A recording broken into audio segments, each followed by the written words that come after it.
সিলেটে আকস্মিক বন্যা দেখা দিয়েছে।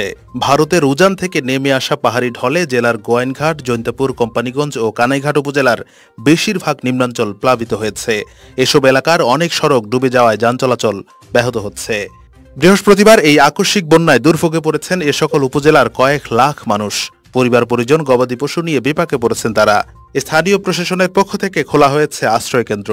পানিবন্দী মানুষ বিভিন্ন আশ্রয়কেন্দ্রে উঠতে শুরু করেছেন।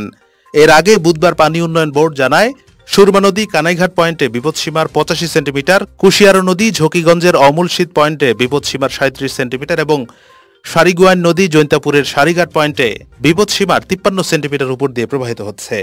আকস্মিক বন্যায় গোয়াইনঘাট উপজেলায় সারিঘাট গোয়াইনঘাট সড়কের দুটি পয়েন্ট এবং যথাক্রমে গোয়াইনঘাট রাধানগর জাফলং সড়কের শিমুলতলা পয়েন্ট প্লাবিত হয়েছে বলে জানা গেছে। এসব সড়কে যান চলাচল বন্ধ রয়েছে। এদিকে জৈন্তাপুরে দ্বিতীয় দিনে টানা বৃষ্টি ও উজান থেকে নেমে আসা পাহাড়ি ঢলে উপজেলার নিম্নাঞ্চল প্লাবিত হয়েছে। সারি, বড়নয়াগং ও রাংপানি নদীর পানি স্বাভাবিকের চেয়ে বিপদসীমার উপর দিয়ে প্রবাহিত হচ্ছে। জানা যায়, এসব নদী বিপদসীমার 0.9 সেন্টিমিটার উপর দিয়ে এখন প্রবাহিত হচ্ছে।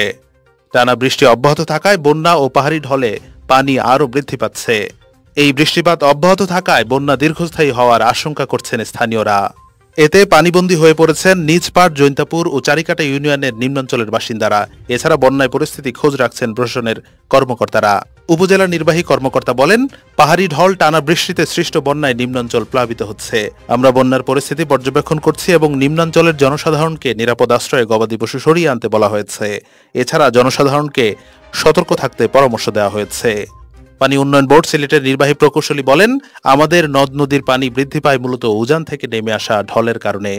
এদিকে সিলেট আবহাওয়া অফিসের সহকারী আবহাওয়াবিদ বলেন, আগামী 3 দিন সিলেটে অস্থায়ী দমকা হাওয়া সহ হালকা থেকে মাঝারি ধরনের বৃষ্টির সম্ভাবনা রয়েছে।